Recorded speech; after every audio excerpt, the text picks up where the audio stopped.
There we go. So again, the conversations will be translated to downloadable text. And while we haven't done an official introduction, let me go ahead and do an official introduction for Ronica. It's Ronica Roth. She's had a huge influence on the way that I show up as a coach and leader.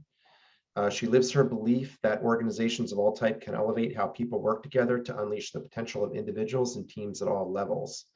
I'm just going to talk to us about modeling change through everyday practice. So, Ronica, take it away.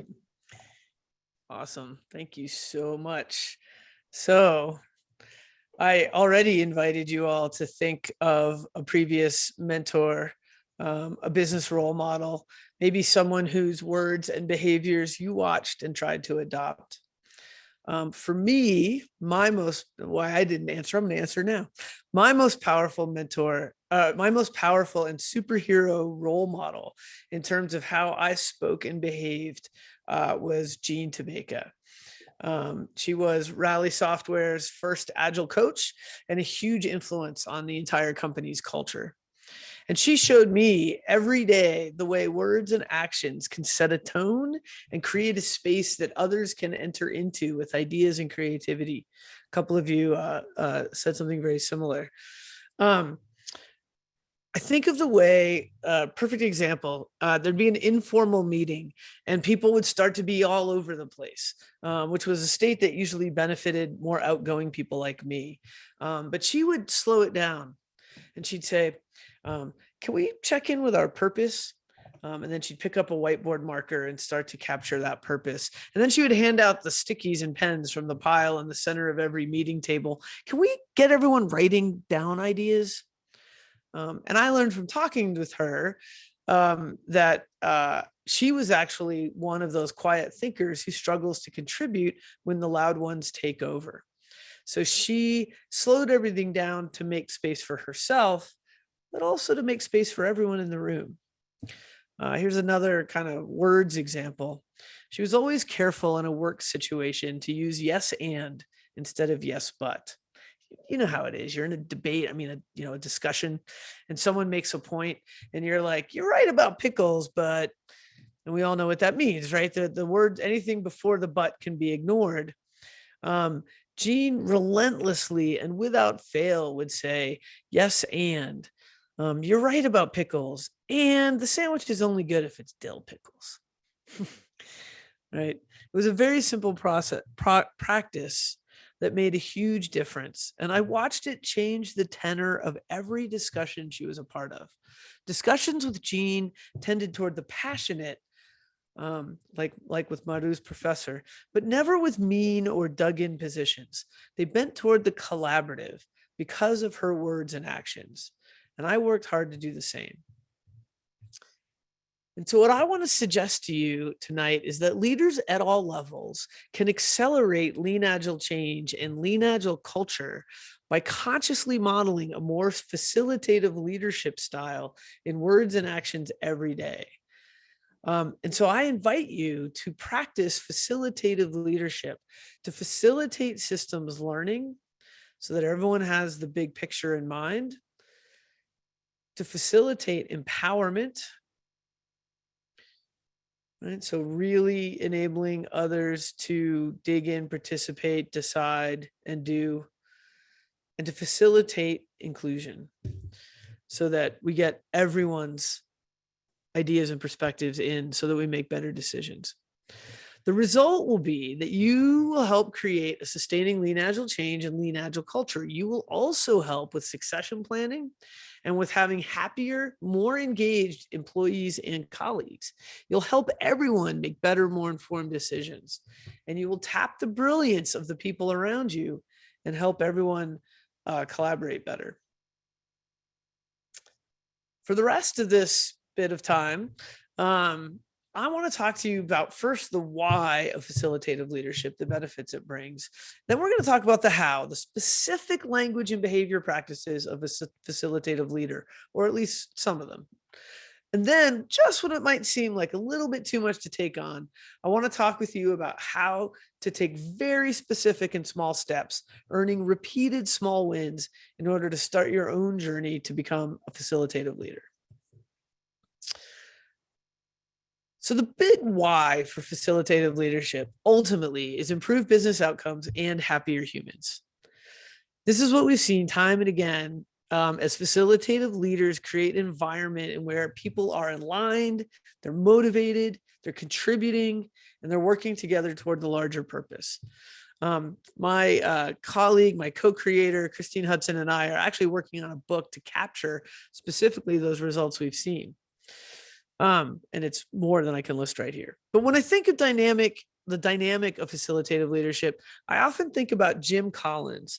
In Good to Great, he talks about how facilitative, or he calls them level 5 leaders, tend to give all the credit for success and take all the blame for challenges. And so when their teams, did well, those leaders said they did it. Right. And that's kind of that environment we're looking for.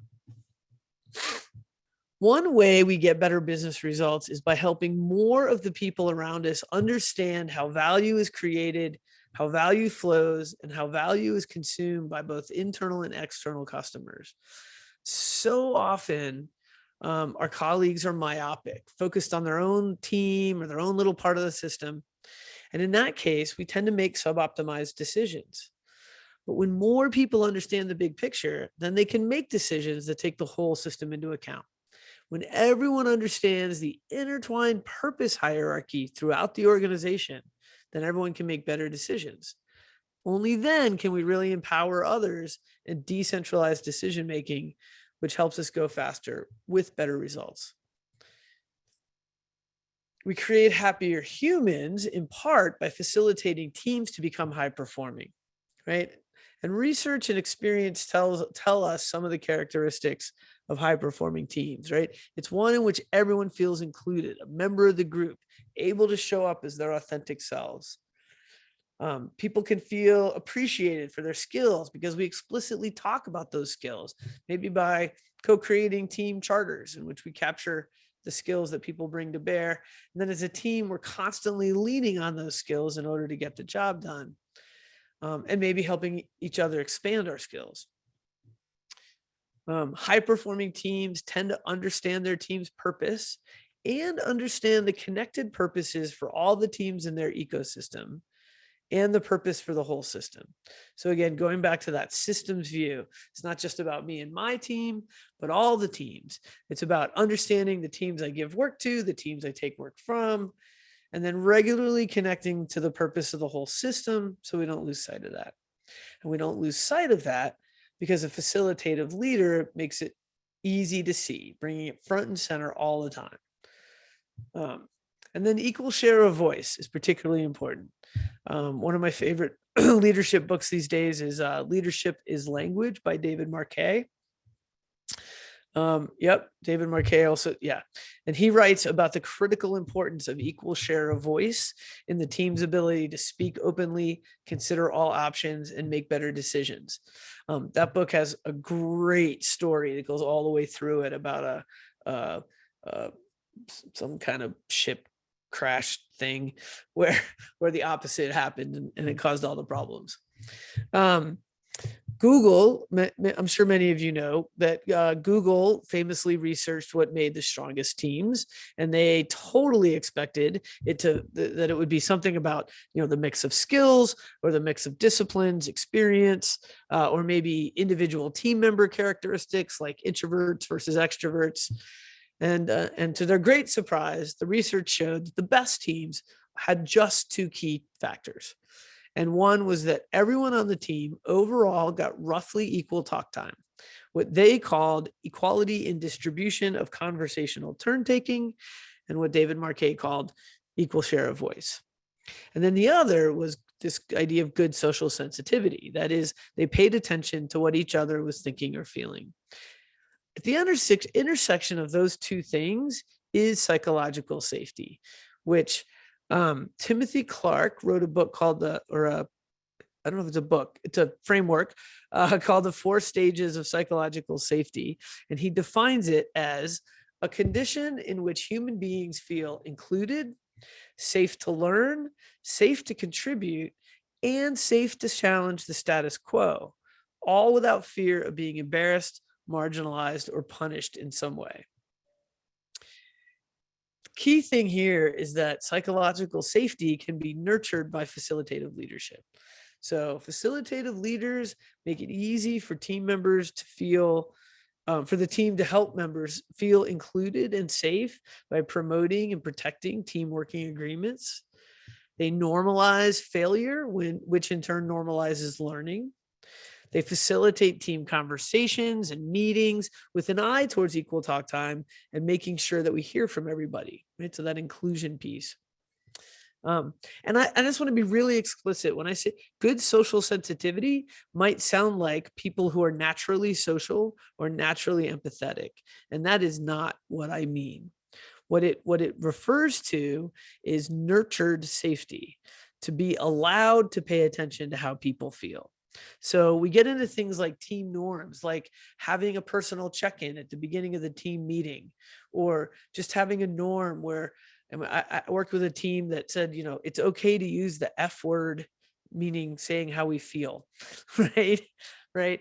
And there's strong research emerging that indicates that allowing emotions at work support both happiness and performance. So we might even go so far as to help members of the team be more comfortable talking about, and it doesn't have to mean like reveal your personal lives at work if that's not what you want to do, but it's how do you bring your authentic self, and can, maybe we learn more about how to talk about feelings. Right now I'm reading Brene Brown's Atlas of the Heart, which is exactly that. It's a map to language about feelings, right? But good social sensitivity is also the permission to say, I noticed that Mary stopped talking when we started talking about the build breaking all the time. Let's pay attention to that, right? Or and maybe that's in the meeting, and maybe that's later. We're still on the why. Another benefit of facilitative leadership is that we get to more sustaining lean agile change or lean agile culture. So people feel the principles and carry the mindset rather than living in a space of we have to do things in a certain way and follow certain rules. I can't help but have the SAFE principles up here because that, so often people implement SAFE, but they do it just by making a bunch of rules, right? And this is about being in the space of the principles. So it is about this facilitative leadership. It is about practice, stand-ups for collaboration and transparency, collaborative planning, et cetera. But it's also about deliberate practice, meaning we talk about what we're trying to create. We talk about the principles behind the actions. We get feedback on how well we're exhibiting the intent behind the practice. Right? And that narration is part of what I think facilitative leadership is. we're always going to talk about why, even for something as simple as a stand-up. So how do you bring about these benefits? It starts with the mindset, belief in others, and in what can happen if we mobilize the system. And so this might sound a little Pollyanna to you. Maybe as someone who's constantly helping your team improve, you're all too aware of their shortcomings and of the challenges in the overall system that get in the way. But let me tell you how I got to, I really think this way all the time now, but let me tell you how I got there. So once upon a time, I used to think I almost always thought I was the smartest person in any room. And as a result, I tended to speak first and to overtalk others. I was impatient because I usually knew how their sentence was going to end. But I was given at one point some rather gentle but firm advice that I was being a jerk and that I needed to change my behavior. So I worked on making space for others. I found ways to wait to talk and to stop interrupting. And I'll tell you more later about how I did that. But when I did it, the most extraordinary thing happened. I discovered that my colleagues were pretty darn smart. I was wrong about how some of those sentences were going to end. And by waiting, I heard and learned all kinds of things I'd been missing. I learned how quiet, thoughtful Ben was likely to bring in data from left field to turn a problem on its head. I learned that Ken, not this Ken, different Ken, brought solutions I would never imagine. And I learned that almost everyone around me had something to offer at least some of the time. And so my mindset changed slowly. But now I'm looking from the get-go for what special thing every person brings. Right? So even before you adopt that mindset and belief, you can begin to practice facilitative leadership. And as you do that, I invite you to notice how your team reacts and notice what effect it has on your thoughts and feelings about them. So let's get more practical. What do I mean by facilitative leadership practices? How do you do it? There are specific behaviors and words you can practice, which will help facilitate systems thinking, empowerment, and inclusion. And this list is by no means exhaustive, but we're gonna go over just some of them specifically. And actually, I teach a program in which we go over, I think, all of them and probably a few more. But I'm gonna do a few. So start by saying this statement to yourself. I am the kind of person who values better business outcomes for my company. Therefore, I want to establish a presence of positive intent and engaged energy directed towards outcomes. I want to hear about the elephants. I want to make space for the hard conversations. So facilitative leadership starts with your stance, your presence. And this will often look like presence in a meeting, since that's so much of where business happens. But it can also include one-on-one conversations and informal interactions. And the goal is a presence of what I call positive intent and engaged energy directed toward an outcome. Don't worry, it does not mean you have to always be happy or even ever be happy. What I do mean is that you constantly remind people of what outcome we're aiming for. You help provide, encourage, and support a sense of forward progress. One of you described this exact thing in the person you admired. You hold and represent a genuine belief that the outcome is beneficial, or if that comes into question, you help the team gain new information and context, including systems context, to adjust. You might help the team appreciate small wins and the things that humans are already doing to get us there. You might help the team find resiliency to keep going and improving in the face of challenges. This presence is a decision to lead with an idea that we together have what it takes to get to the outcome. And then you connect with people with empathy in terms of helping them to see that. One way you can do it is to adopt positivity as a skill. And again, the skill is not to be relentlessly happy, nor to be inauthentic. It is to help people find the path forward, right? And so I always think about, not that long ago, a few years ago, I was involved in an acquisition. I was not excited about it. I was pretty bummed that we had been bought by that particular company. But at the end of the day, I was a senior leader in my group and in my company, and we were all trying to get through it. And I could decide that I was frustrated or unhappy, or that I was mad that things were out of my control, or I could lead people through it, and I could help them see what was possible, and I could help them see what we could create together. And that is what I chose, and that turned out to be awesome. I never pretended I was ecstatic, but I also went looking for the positive outcomes that were possible. And I tried to nurture and find and convey a sense of our ability to create those best outcomes. So that is what I mean by establishing presence. So I'll give you just a moment to think about that. What might it look like, say, walking into your next planning meeting or your next team stand-up? How might you establish a presence of positive intent and engaged energy directed toward an outcome? What would it look like in a way that was authentically you? Right? Not me, right? I'm all energy and bounce. What would be your version of that? And if you have some cool ideas, I'd love for you to throw those into chat, maybe to share with each other as I keep going.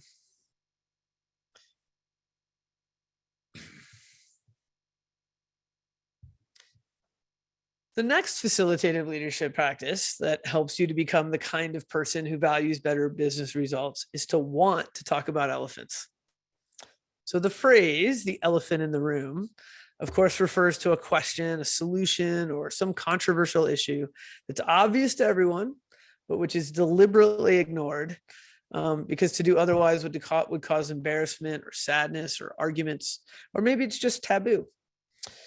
The facilitative leader welcomes the elephants, makes it easy to name them, puts them front and center in the middle of any given meeting or discussion, because it's critical to creating real understanding and effective alignment and outcomes. Can you imagine? And I always say, can you imagine? But we've all done it, trying to do brainstorming or root cause analysis while ignoring elephants. And when you do it, you just know the results are superficial. We've failed to acknowledge the thing we're all not talking about. So to be able to the image, by the way, it's by Banksy. So Banksy did the graffiti artist did an installation, and actually there's an even better picture where it's like, so the rest of the room is wallpaper that looks exactly like how this elephant is painted. And so people are it's performance art. People are sitting there ignoring the elephant in the room. It's freaking great. I love it. Anyway, so to be able to bring elephants into the room requires a certain commitment to do so. So it's a bit of courage, but then it's also building skills around conflict resolution. But it starts with practice, and you don't have to wait until you're good at conflict resolution, right? In the beginning, it just looks like naming the elephant and kind of laughing about it and see what happens. Like, so yeah, Steve's the one I see the most as I'm talking, and I know he does DevOps. So all my little like interludes are about DevOps now, but now it's all about broken builds. Yeah. We're doing root cause analysis on development code, but no one's talking about how the build breaks every day. Anyway. So what you do need to do, yeah, we don't talk about Bruno. Exactly. Here's what even before you understand conflict resolution, though, you can prepare yourself for that moment when you hear the worst of the elephants, by adopting, kind of bringing in knowledge of and practice with the responsibility process, which is depicted here. So the model comes from my good friend, Christopher Avery. He's studied sociology and organizational communication. And this model describes a series of mental states that we go through when things go wrong. And the important thing about the model is that these are perfectly natural mental states that we go through. We kind of walk through them. And the goal isn't to learn to stop experiencing the state, the kind of below the line of responsibility states, but rather to just get better and faster at recognizing when you're stuck in one of the lower states, and then help yourself get up to that state of responsibility. So let me give you a quick overview of how it works. In the beginning, we don't know we have a problem. We're in denial.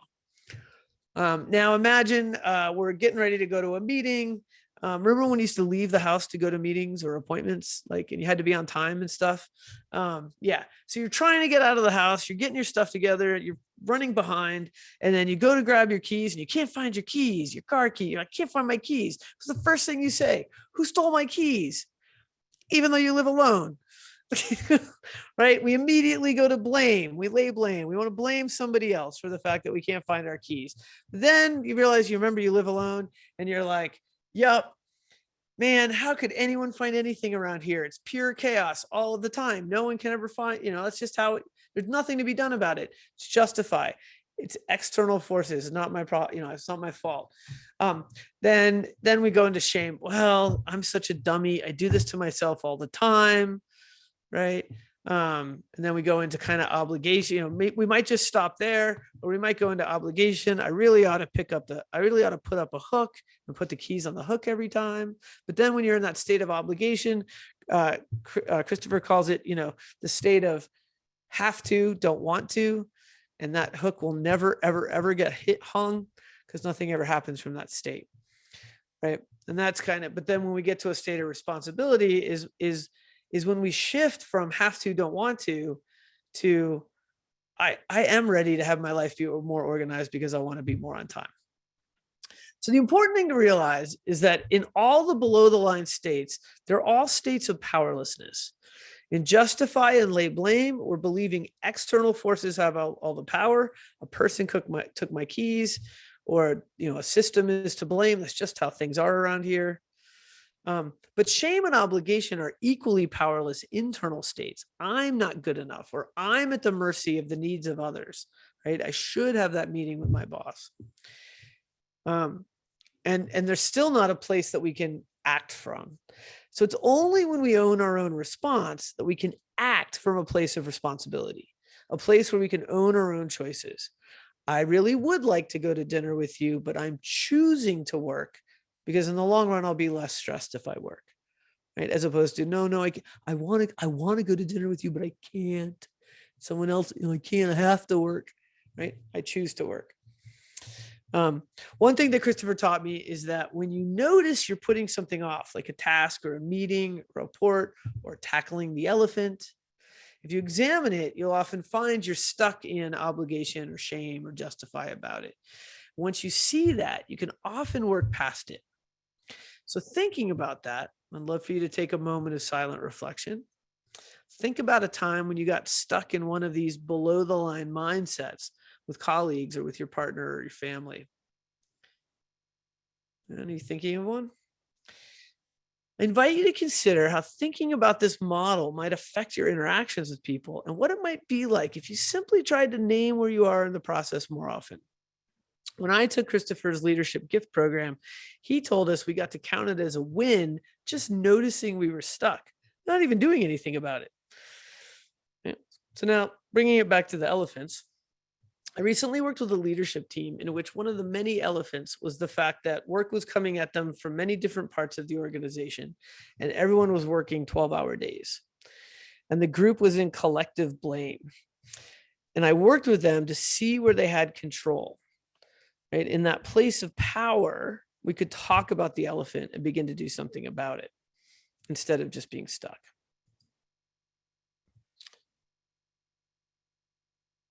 So, I am the kind of blah, blah, blah. Sorry.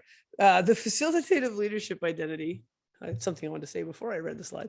The facilitative leadership identity, the next one is I'm the kind of person who empowers others by making space for them. We do that by, among other things, asking powerful questions, leveraging the power of silence, and listening intently and intentionally. So when you've established presence, welcomed the elephants, centered yourself in personal responsibility, meaning you stopped freaking out on the inside, and you've decided that you would very much like to learn more about the elephants, you have to ask some personal questions or powerful questions. Ask powerful questions. Powerful questions are, of course, first of all, open-ended, not the binary yes or no. They invite more conversation. They invite more story. The question itself is short, which reduces the emphasis on you and adds emphasis to the respondent. And then more important, powerful questions often require more thought about deeper meaning and value.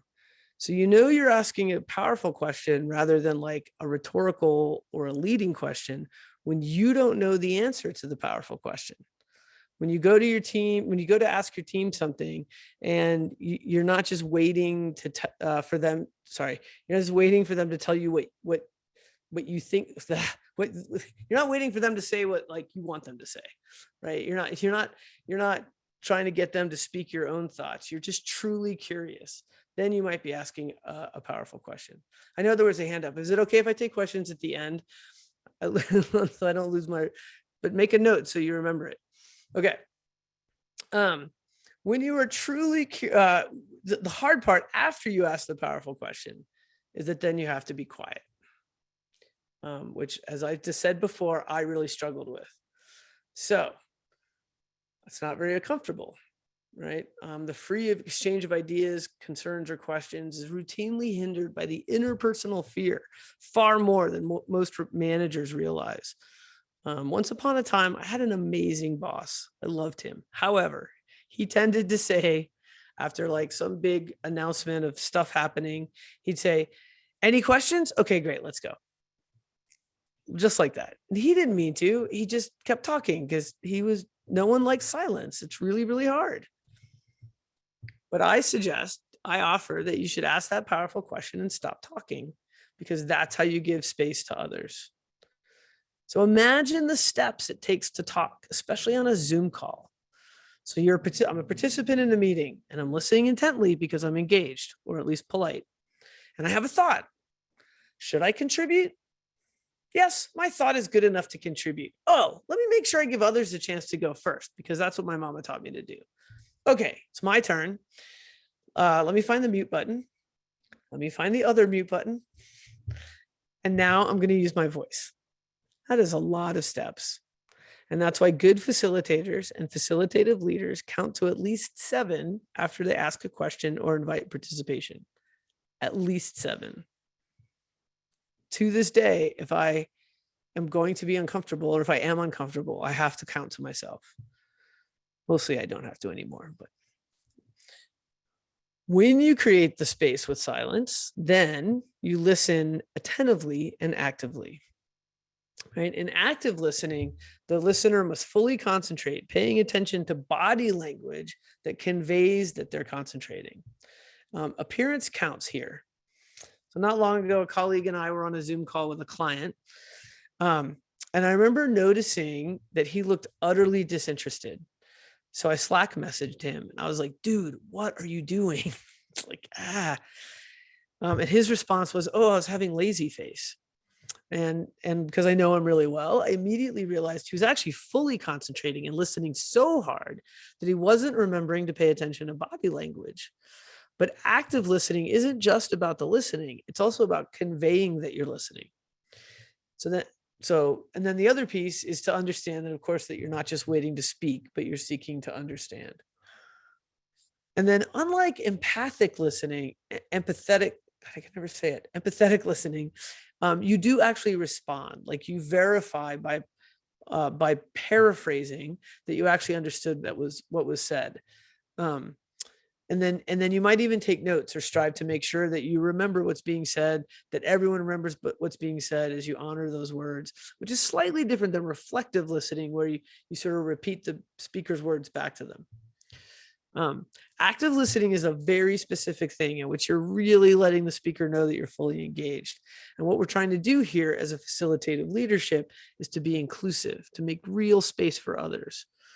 And I'm trying to not just make space for people to participate, but to invite them into something a little more active, right? So like, I don't just want you to use your voice. I want you to sort of bring your deepest thoughts, or maybe your most controversial thoughts. And then the third element I'll talk about with regard to facilitative leadership is this idea of I'm the kind of person who helps others around me grow. I want to enable others through empowering language. So you've created a safe space for the elephants. You've welcomed them in. You've centered yourself. You've asked a powerful question. You shut up to hear the answer. What's next? How might you empower others to solve this challenge themselves? And so there's a couple models I think about here. This one is the Peter Senge in the 5th Discipline Field book, talks about levels of capacity for leadership, from the boss telling people what to do to the boss selling ideas. Side note, I hate when people talk about wanting buy-in. I'm always kind of like, just selling my idea is not good enough. If I really want to bring the brilliance of the people around me in this amazing system that we've put together, then I want to, at the very least, consult them honestly, taking in their input. But at the very best, I want to co-create, right? So someone who's trying to get buy-in is not being a facilitative leader. Like I feel very passionately about that. Right? David Marquet, again, coming back to leadership is language. He describes a similar dynamic in the empowerment ladder. And at the lowest rung, people are waiting to be told what to do.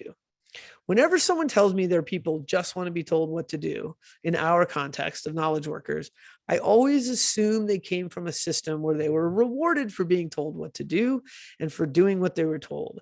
But that does not mean it's what they intrinsically want. Right? I want us to move up the ladder to where your people are telling you what they intend to do, or better yet, telling you what they already did. so that you can reflect on it together and learn later, but they're not waiting to be told. And that's when we can really move fast. And that's when we can make better, smarter decisions. So what makes an empowering language, just to be clear, is only one way to get to that empowerment. I mean, it's not enough. There's lots required to get there, but just to talk about empowering language as one of the tools. So there are ways that you can ask questions that invite thinking and speaking and confer power, and ways that don't. So I'm going to invite you to take 1 minute here to just consider which version of each question, A or B, invites thinking and speaking and confers power to the colleague.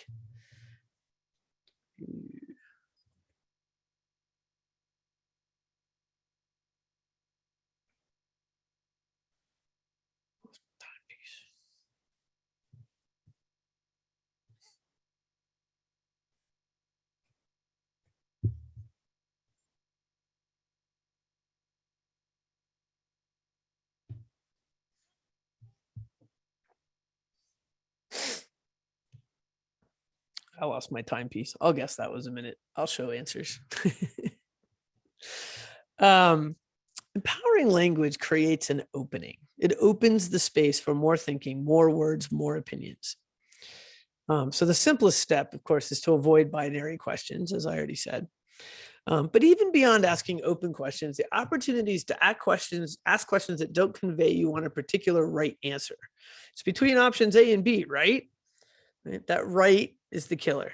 You may not even know you're doing it, but what you're saying to that, especially a subordinate, loud and clear, is here's the right answer. Are you sure you want to defy me with a third option?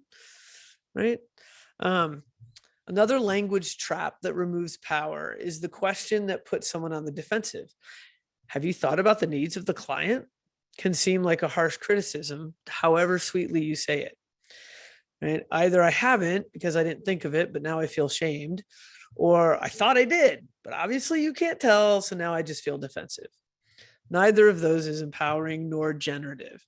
So instead, the how does version of the question conveys benefit of the doubt and invites you to think and respond. How will you test your hypothesis? Conveys so much psychological safety, safe to learn, as well as the power to own the next steps, compared to how will you execute or other versions that are all about just proving you're right. And then what questions do you have? That one goes back to my mentor, Jean. She never failed to ask the question that way. It says, I expect, even hope there are questions. And here's a big wide open space to bring them into. The other way, any questions, kind of says, anyone want to put their foot into the closing door? You have to be pretty brave to step in front of that door. So again, I invite you to think about what one of these ways of asking a question might you adopt in your next conversation to confer some more power.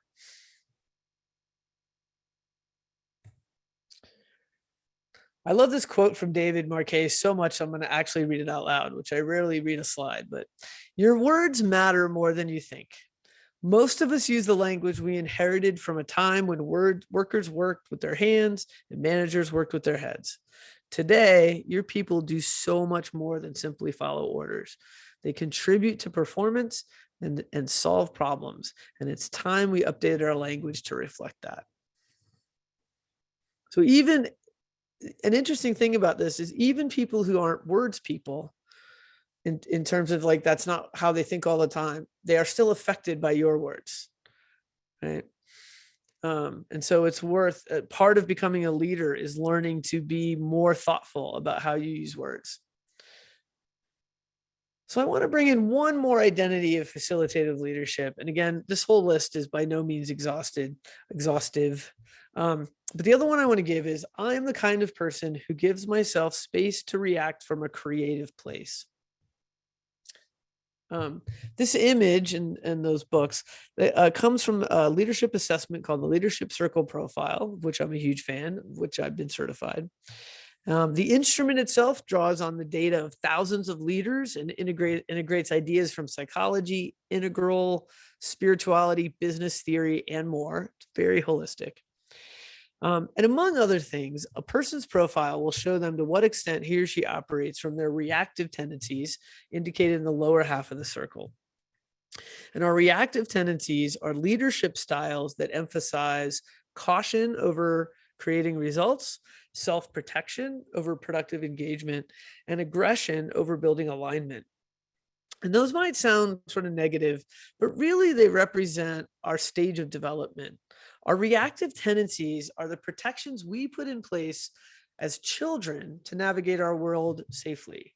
And they work for us for part of our lives, but at some point they become self-limiting styles because they focus on things like gaining approval, protecting yourself, or kind of getting results at the expense of others.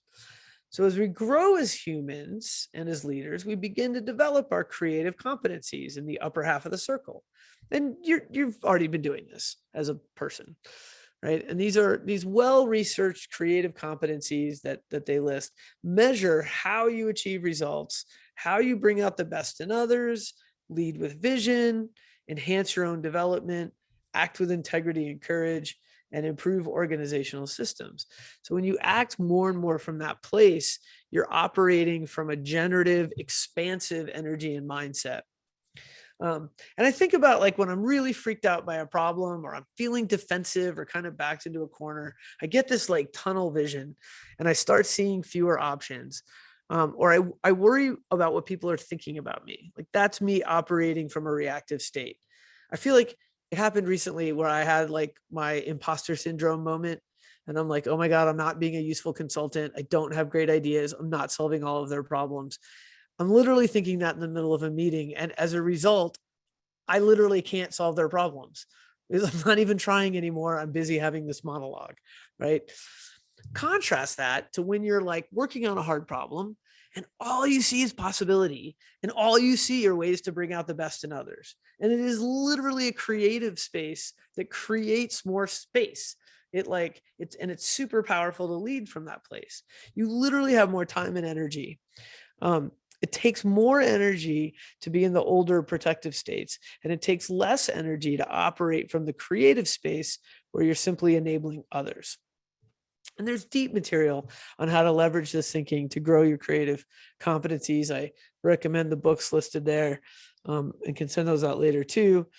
So that's another way we can kind of be in a facilitative leadership stance, is by paying attention to growing those creative competencies. Now that could be quite daunting to consider a growth goal of like become a facilitative creative leader. That might feel a little like I need to go get a university degree in facilitative leadership, or I need to change who I am all at once. Makeover, scary, hard, I can't do it. It can feel just as hard as quitting smoking or getting in shape. The good news is that we can use the same habits formation science that helps people get in shape to help us start an everyday practice to form new habits around the facilitative leadership behaviors. So, habit is a routine or a practice performed regularly. It's an automatic response to a situation, an unconscious response. So we start with the desired identity. That's why I kept saying, I'm the kind of person who. Research shows us that habit formation is most successful when you claim a new identity and then surround yourself with a group that supports that identity. So I'm the type of person who empowers others.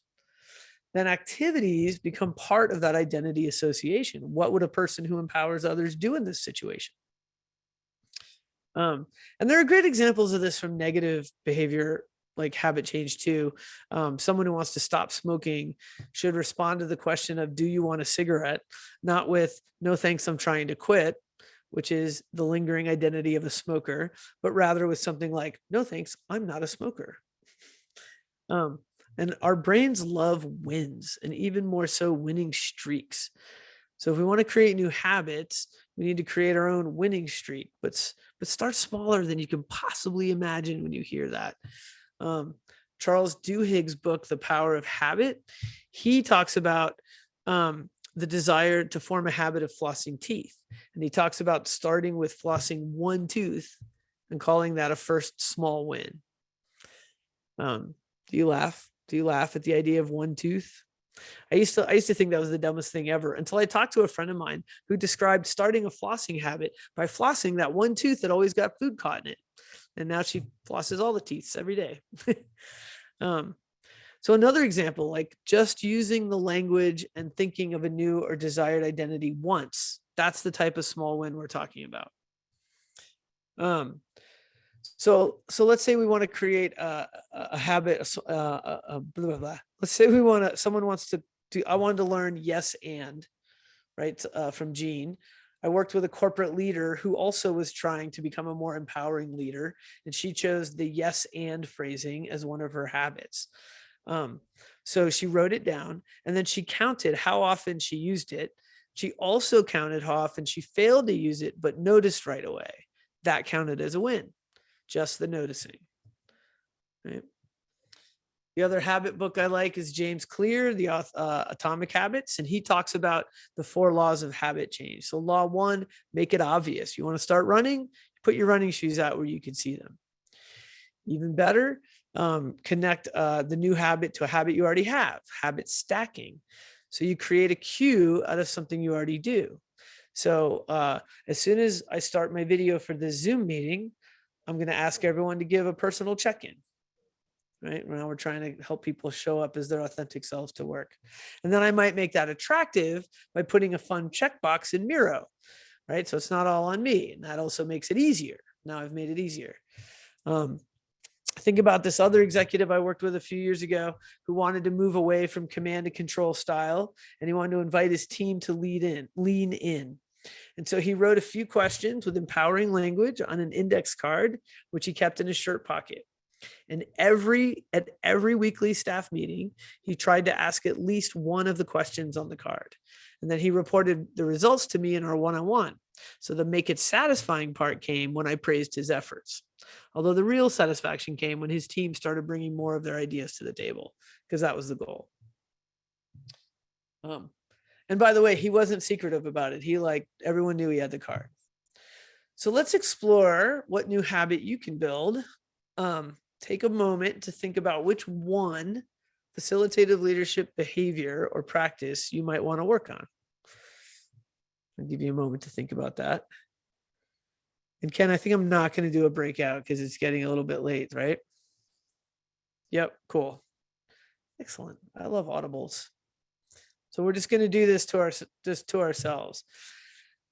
So now that you have a sense of what you want to work on, the next step is to write it down, start habit tracking, and recruit an accountability buddy. So you have to write it down really specifically. What's the identity you're striving for? I'm the kind of person who makes space for others to speak first. Or I'm the kind of person who empowers others. I'm the kind of person who's inclusive. Then what is going to be your first small win? Nope, smaller than that. Maybe you're going to count to 7 after you ask a question at Tuesday's Scrum of Scrums. And when you've done that 3 weeks in a row, maybe you can add another setting in which you will count to 7 after asking a question, which feels ridiculous, but you've got to get the win and get that dopamine hit.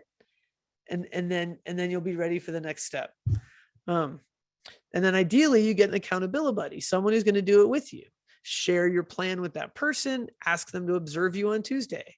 After the meeting, ask for feedback, ask them to give you gifts, opportunities to improve, and greats, things you did well. Right? I remember when I was learning to make space for others, that same peer colleague, the one who told me I was being a jerk, I was like, great, you're going to help me notice when I'm being a jerk and help me notice that I'm doing better. And when I wasn't, acting better, it was super hard because it was so surprising for me how hard it was for me to notice sometimes.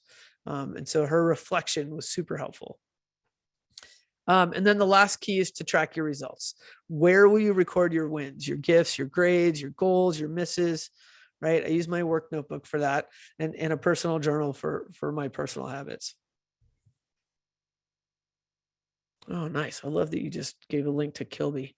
So again, closing it out, I'm inviting you to become a more facilitative leader to accelerate lean agile change and lean agile culture by consciously modeling a more facilitative leadership style in words and actions every day.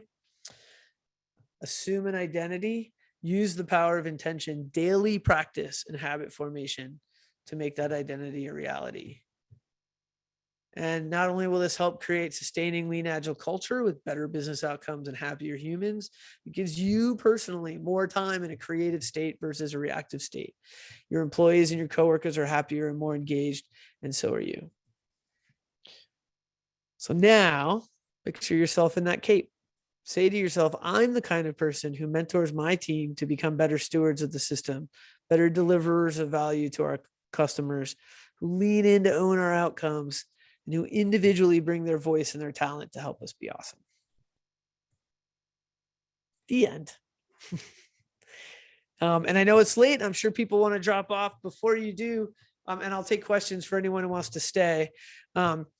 Next week, Adam Weisbart is bringing back the Agile Virtual Summit. There are some amazing speakers. I am one, but I'll be honest, I'm giving this talk, so you don't have to come to mine. But there's a lot of really other great stuff.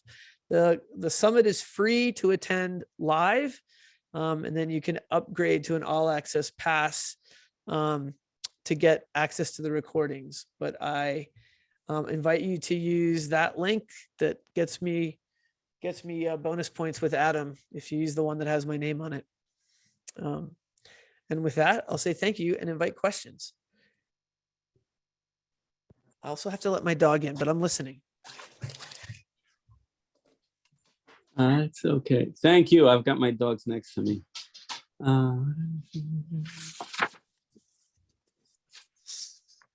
Maru. Yeah, just wanted to share something with you. I was sketching when you were talking. By the way, is my line breaking up? Can you hear me? You said no. You sound good. Yes, I sound good. Oh, okay. I think you should change the logo of your company to a flying elephant or an elephant with a cape.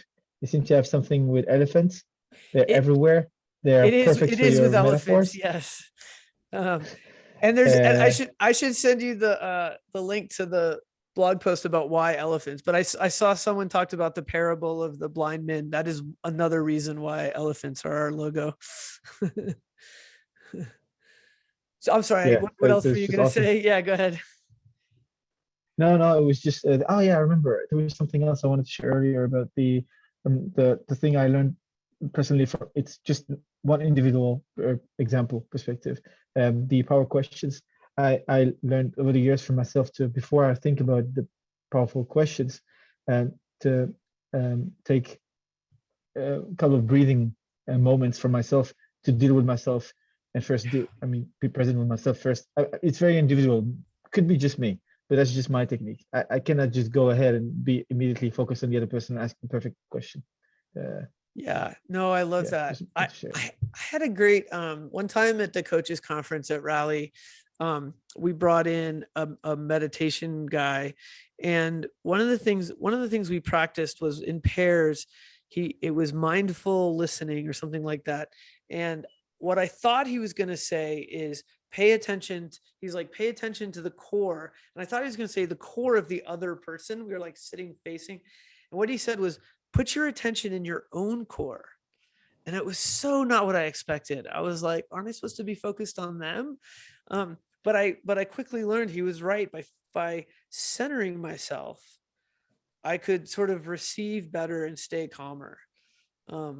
And I've definitely, if I only have 10 minutes left, before a really big meeting where I need to show up as my best self, I used to cram for the meeting, putting myself in context or whatever. And I'm now as not just gonna, essentially meditate, but sit quietly and breathe. And it's okay if you can't focus when you meditate, that's part of it, but just focus, just breathe and center and calm myself. And it gets me into a creative state, which is lovely. The other thing that I can suggest on top of it, I'm not sure whether people are going to believe it or not, but I will tell you, controlling your diet and, limiting it in a given window would actually help you in focusing more towards your stuff. I'm not, intermittent fasting and OMED and all those kind of things are kind of pretty common everywhere, but not sure how many people do practice about that. But it did help me a lot personally because, yeah, just kind of go ahead and have my meal, 2 meals in 5 hours, and I just keep, don't eat anything for the whole time. And what it does is during the whole working hours, I'm completely focused, right? It doesn't actually make me sluggish. I'm not feeling lazy, and my brain is more, functioning. Right? Neat. I like it. Marley, you were going to say something too. Yeah, first of all, I second what he said. I noticed that my brain state or whatever is definitely influenced by the foods I put in my body. So I second that. So I was picturing when you were talking about, having a meeting and creating a safe space for everyone. It seems like we all come from different backgrounds, have different kind of languages, kind of go to mindsets and ways of thinking and dealing with people. So how do you as a group kind of educate team members on how to communicate with each other in a way that creates a safe space? Is it just kind of the how-to? Is it through modeling? Is it the leader modeling that behavior and kind of educating people as you go along? Or do you is it about providing people with some language that helps create that space? Yeah, it's a few things, and I find it's always a work in progress for any given team. It often starts with good working agreements, right? So, and when I say good working agreements, and I can't keep adding to this talk because it'll get too long, but one of the things I'd love to add, one of the things I've been really into lately is, how do you make a good working agreement around behavior and mindset? People always want a working agreement that says, treat each other with respect. But what does that mean? Like that doesn't tell me what to do. And it certainly doesn't tell me what to do when I'm not my best self, right? But really what you want to do is describe think about what are people, when you have felt treated with respect, what have people done or said to create that? And then can we turn something like that into a working agreement? So, a lot of it will often be the not cutting people off. And then, but because we can't infinitely let people talk, then having a very respectful way to indicate to someone that their time is up or that they should, right? And it's funny, I actually think of a personal example. I had a dear friend who, she and I together were our worst behaviors in terms of talking too much. And so we would help each other in social situations. We had a little symbol and it was this. And this just quietly meant you're talking too much. And it was like that, that wouldn't insult me and I could totally self-moderate. And so it's creating working agreements, and then it's helping the team enforce the agreements. And so I always remember again, Gene, the language would be, we have an agreement around not talking over each other. Is that agreement still serving us? Which, you say it because it's not, right? Or is there a better agreement that would help us do that? And that's when people bring in talking sticks and things like that, right? So there's that.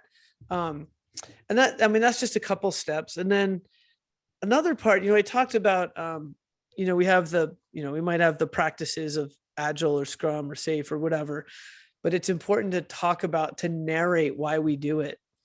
And so I think there's something around narrate. So I wouldn't just model how to create an inviting environment for the team, but then I'd be like, let's talk about what it is I'm doing.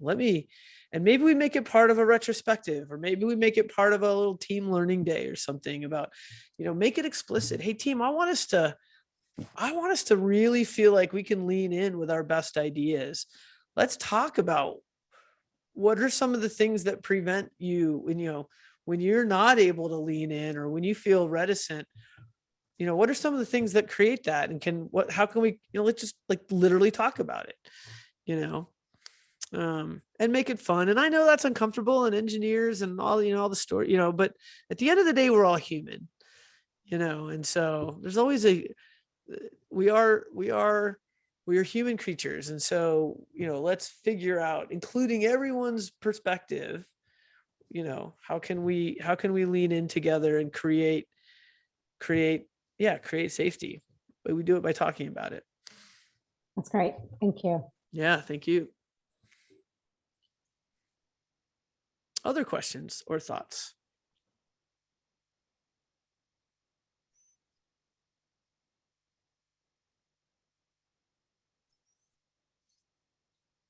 Just a question around Agile Mastery website, the link or the Agile Virtual Summit that was shared by. Right. So is that the kind of an ongoing thing that happens every quarter or every month or so, or? No, it's an annual thing. I don't know. It's funny. So he put together the first one in 2020. So it was like June of 2020. So we had just, shut down in March. And the whole world went virtual. And Adam he's a CST, he's a great agile coach. He's the one who has a web YouTube series of stuff Scrum Masters say, which is pretty fun. Anyway, I love Adam. He's based in the Pacific Northwest, but he just had this idea to like very quickly pull together a virtual summit just so we could, I don't know, have a chance to gather. And it was great. And I assume he did it again in 21, but I'm not 100% sure because I did not participate, but he's doing it again. It's pretty great. It had pretty good interactivity, I thought. Great speakers. Jeff Watts, I know, is on there this year. Trisha Broderick and Diana Larson, two of my favorite people. I forget, a whole bunch of great people. He did it 3 times in 2021. Oh, so maybe I don't know. Maybe I'm wrong.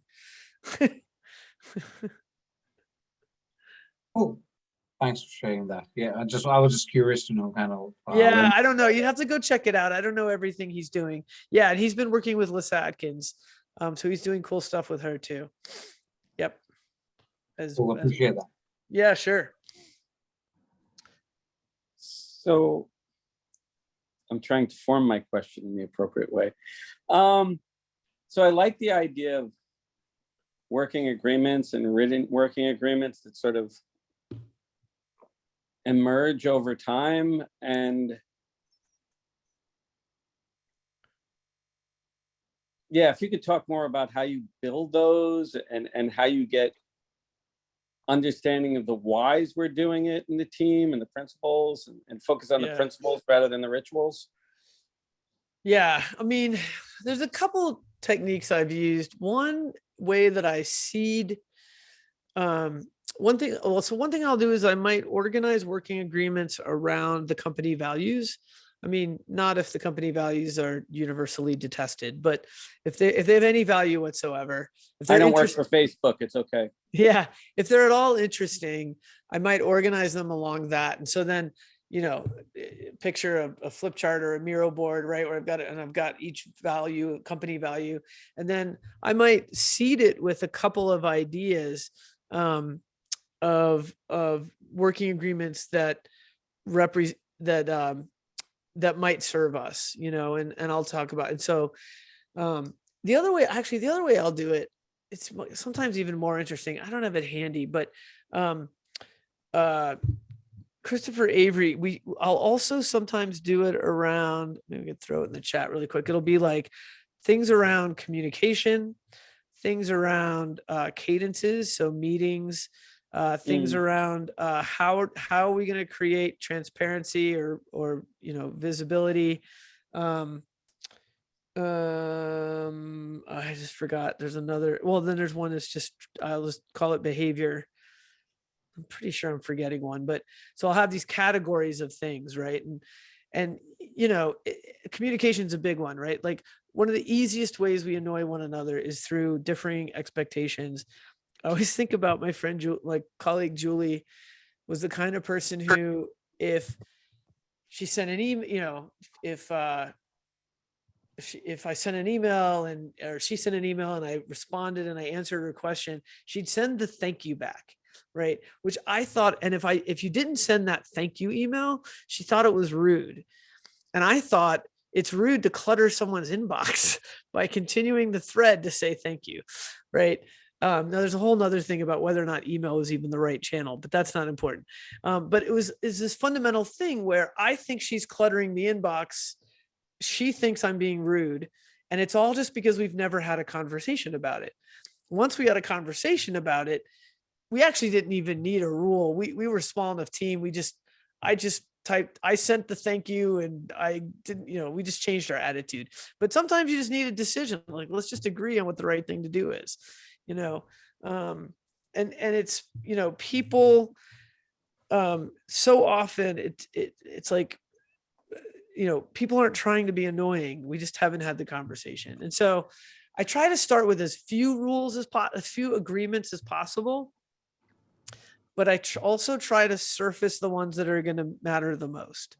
And the hardest part is working towards things that are behavioral, because again, you can't contract to have a feeling, right? It's the whole like, okay, I'm going to tell you something. Don't be mad.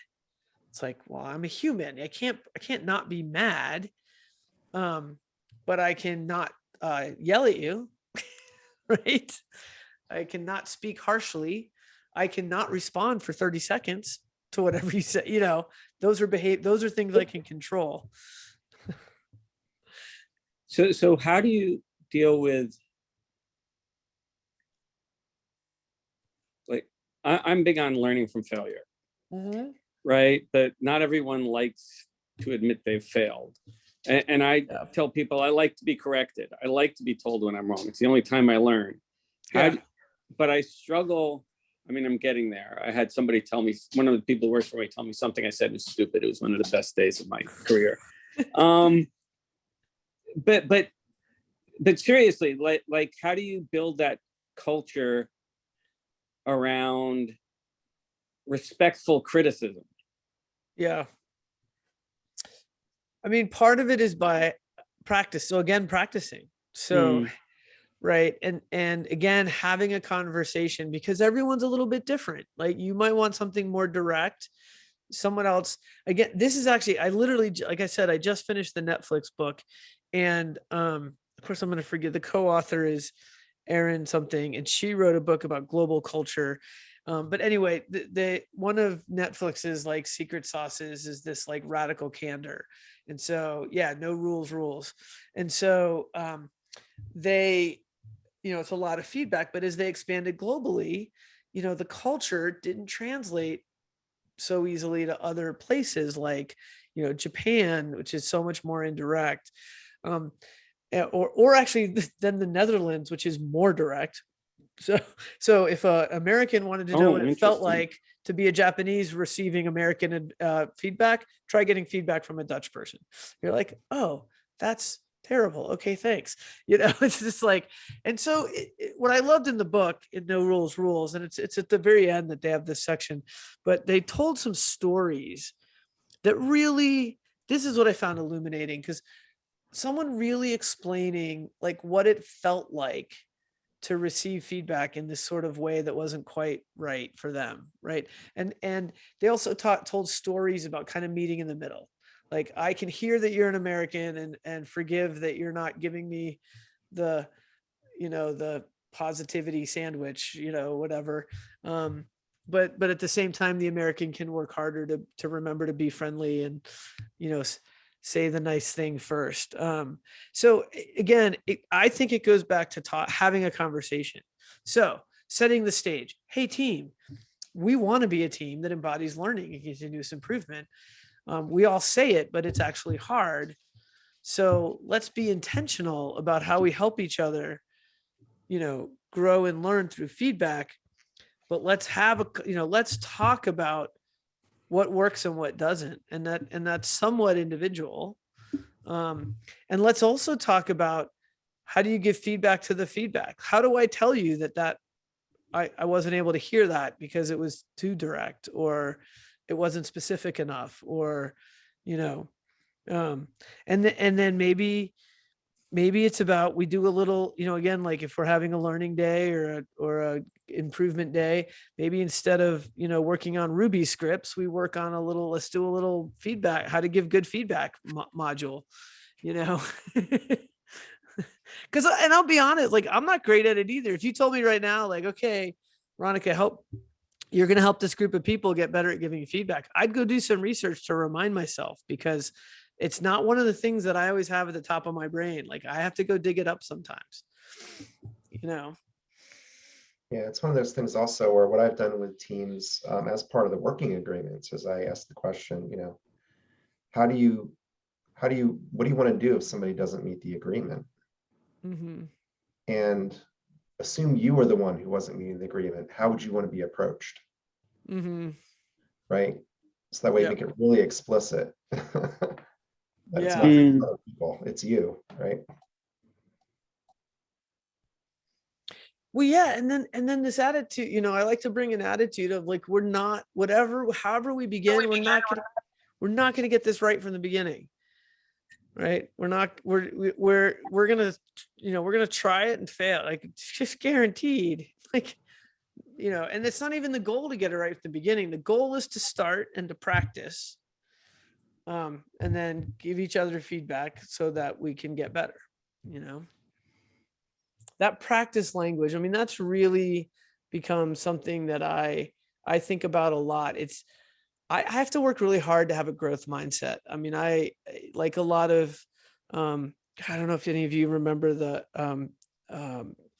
Linda, no, that's not her name. Linda Rising gave a couple great keynotes for a couple of years about growth versus flexible mindset or fixed versus flexible mindset. And smart, successful women in particular often get stuck in a fixed mindset. It's really cool research on it. But anyway, I have to constantly work on it. And this language around practice really helps me. It's like, I'm not good at that yet. Right? I'm not good at that yet. How am I going to get good at it? By practicing. But not just practicing, having a conversation, getting feedback, having someone who's doing it with me, maybe. Right.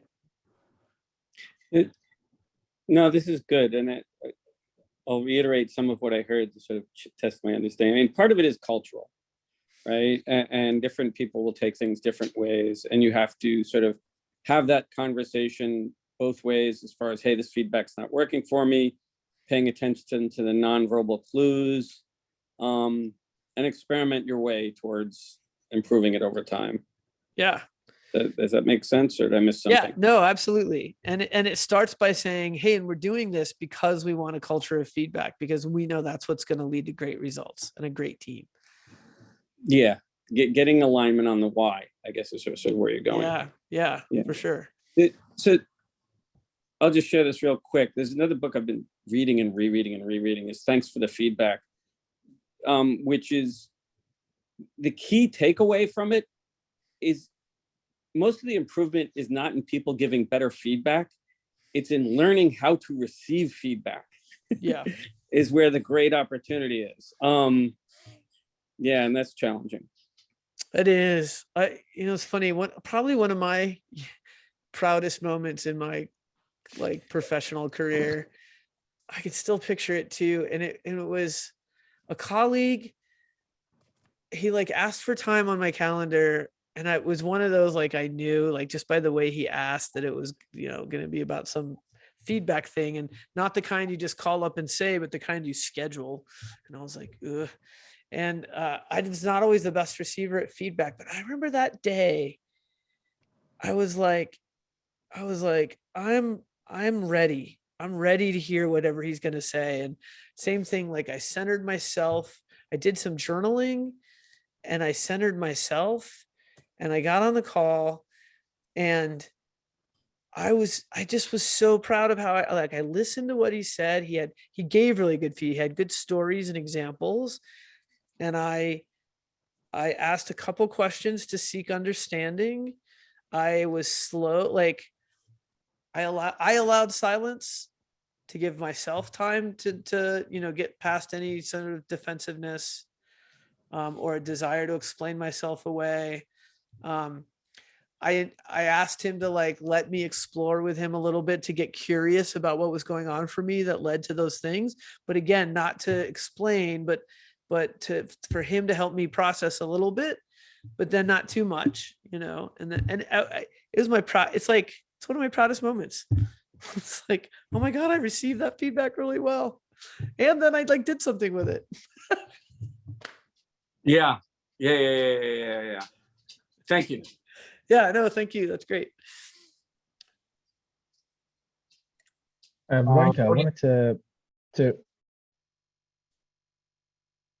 Go ahead, Hi, Madhu. Maru. okay, I thought I was breaking up. I wanted to resonate with what you were saying about journaling. I like meditation. I have a very hard time with it just because I'm not disciplined.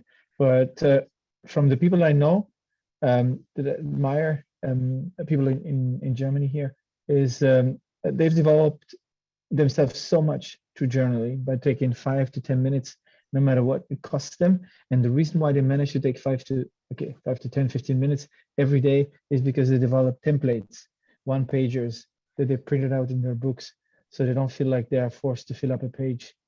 I just wanted to share that and just underline how that one slide in this awesome talk alone, that one slide that you showed alone, is so worth so much. And I know because I didn't get there yet.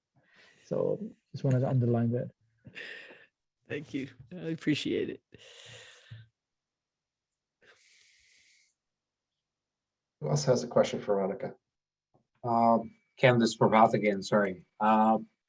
Ronica, I know you talked about working agreements and all that kind of stuff that could be pertaining to any circumstances for a given situation. Let's say it's a new team, probably a kind of ongoing team with doing application development, or so on and so forth.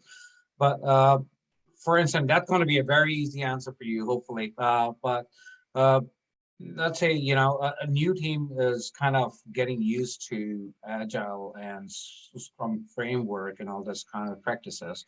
So what's going to be your tip in terms of a Scrum Master should be following with that team to, probably set up some principles or set up, the whole process or so on and so forth. So any tips around that, please? I'm not sure I'm following the exact question. Sure. So I'm just kind of, asking a question pertaining to starting up a new team with a Scrum framework. So what's going to be the major focus of a Scrum Master work? I mean, in the beginning, you're getting the team on the same page as to why we're doing this. So grounding in what, if it's a new way of working, grounding in why, what is our hypothesis about why, what we think this will bring us, right? Really, thanks, Madhu. Really helping, because the thing you don't want to do is just be like, hey, we're doing Scrum or whatever, we're doing Scrum, we're starting now. This is what we do. This is how you do it, right? You really got to ground in what is it we're trying to accomplish? What problems that we have, or do we think it'll help, or whatever? What are we hoping to get out of it? What are some of our hypotheses? Maybe give people a voice for what they're worried about, what they think could go wrong with this thing, and capture that. And it's like, okay, great. We're going to try this and we're going to check in. And maybe they don't have, maybe it's not try, like there's no real option. We're in the whole place is going Agile and this is what we need to do. But that doesn't mean that we don't own the details, right? There's certain parts of this framework that work a certain way and they are designed to achieve certain results. But we're going to check in and we have an opportunity to tweak it based on what's going to work for us. So really grounding in the why of the thing. But getting that kind of consensus to at least move forward, right? And I think that's an important piece. And then in the beginning, then you're helping people, succeed with the practices, facilitating the ceremonies and whatnot. But again, I think narrating is important. Why? What is it? Why? Let's keep reminding people why we're doing the things and what we're trying to do. And when things don't go well, is it because we didn't do Scrum well, or because Scrum's not working for us, and helping the team reflect and giving voice to that. And I think the facilitative leadership, the sort of courageous part is I'm willing for you to look me in the eye and say, this isn't freaking working for us. And I'll be like, cool, let's talk about that. Why is it not, what's not working?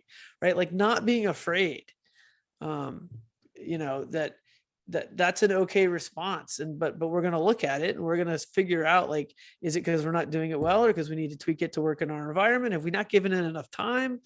Right. And have we, you know, and there's a mindset piece that goes with the practices. This isn't just about practices. This isn't about doing it a certain way. This is about really creating an empowered team where we all have shared understanding and context, and we move well together. And, you know, have we built that yet? You know, like really, you know, and having those conversations and having a balance between, at the end of the day, we're trying to work and get things done. And we want to kind of be meta about how do we do that better, and how do we do that in a way that we're happy in the end. And, you know, Mondays don't suck, and we don't work on weekends. Like, you know, whatever it is. Yeah. Can Right. you, I think yeah, I think we're kind of coming up at time. So if Sure. it's okay, I think we should probably kind of end there. Sounds good. Awesome. boo. Sorry, Steve. Oh, it's good. It's my dinner time. Gotta honor the time boxes. No worries, no worries. occasionally, you know, it's important. So, yeah, just a couple of real quick things. We do have some upcoming events. On May 25th, we've got a lean coffee session that we're doing. On 29th, we have lightning talks. Anybody that's interested in giving a lightning talk, please reach out to one of the organizers, including me. That'd be really helpful, because we need speakers. And especially folks that have never given one before, we'd love to hear from you. And then on the 27th of July, we've got Jessica Katz, who's going to be coming in as a speaker. She's going to be talking about conflict management, turning conflict into a tool for problem solving. So those are some of the upcoming sessions that we've got. I really want to thank Ronica. It was an incredible session, as I know you give. So this has been awesome. Thanks. As usual, I really appreciate how you take these practices and tie them to mindset and approach, right? So not just the why, but the mindset and everything like that. So I'm really appreciative of that, Ronica. Cool. Thanks, Ken. It was fun. I appreciate the opportunity. Thanks for a great conversation, y'all. Yep.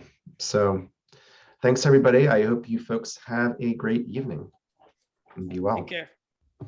Hi, Thank you. everybody. Thank Sorry I was you. late. Looking That forward was to watching excellent. Thank you so Bye. much. Thank you all. Bye-bye. Thank you. Bye, everyone.